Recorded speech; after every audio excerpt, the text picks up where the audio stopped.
Robert Bergquist, who's Chief Economist at SEB. He joins us on the show. Robert, to begin with, where do you see value in emerging markets going forward? We've seen signs of a slowdown in China. Do you believe the communist government there will increase spending to offset the slowdown, or would you say that the slowdown is here to stay?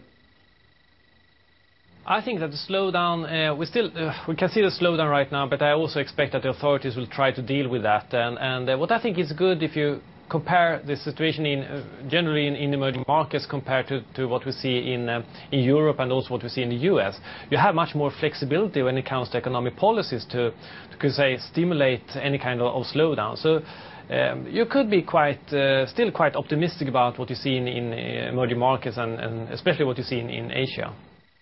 Robert, afternoon. Wanted to get your view on the U.S. markets. Do you think we're headed for a record high on the major indices? And if so, is the recovery here to stay? I think that when I look at most indicators today, I will say that they are confirming kind of solid, still slow recovery in the U.S. economy. So that is very supportive for the stock market. Then, of course, we have had quite impressive rise in stock prices during the last 2-3 months. So maybe we could have in the short term some kind of recovery or some kind of correction in the stock market. But overall, I think that the fundamentals look quite good in the US, and that should be supportive for the stock market. And Robert, what about Europe? Do you see Greece overcoming the debt crisis, or are we headed for a breakup of the EU possibly over the next 3 to 4 years? Well, I think it's too early to say that we have, saved Greece from bankruptcy. I think most indicators suggest that we are still moving in the wrong direction, and after the debt restructuring in Greece, we still have a very sizable government debt. And also when you look at other countries in Europe, you still have problems with Portugal, you still have problems with Spain.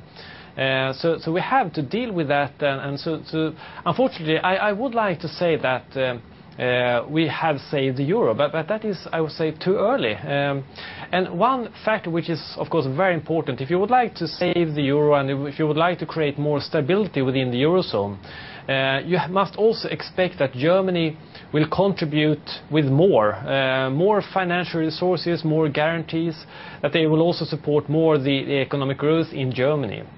So that is one critical factor. And the other critical factor, if you would like to save the euro, that is, of course, that you have to see that we are taking further steps towards a political union. And of course, you could have a discussion about what is a political union, but we need more of, fiscal policy integration, economic policy integration. And if you don't believe in this, that we are coming closer to the political union, if you don't believe in that Germany will provide even more resources, then I'm quite pessimistic about what will happen with the euro if you look into the next, let's say, 3-4 years. Finally, Robert, what would be your view on India, given that the budget turned out to be largely a non-event?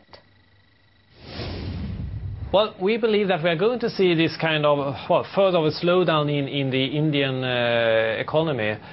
We don't expect that the government will spend more money because if you look at the budget deficit in India, it's quite high. So you don't have that kind of flexibility so that you can support the economy with fiscal measures. But we believe that monetary conditions could become more expensive. I'm not thinking about primarily on the interest rate, but we are thinking about the cash requirements for the banking system. We expect them to become looser, and that could provide some support for the Indian economy. But overall, compared to the situation in China, I'm slightly more pessimistic, or maybe you could say less optimistic about the Indian economy, because I see more of these kind of structural problems, and also that the political system in India has some difficulties to deliver solutions to all these kind of structural problems.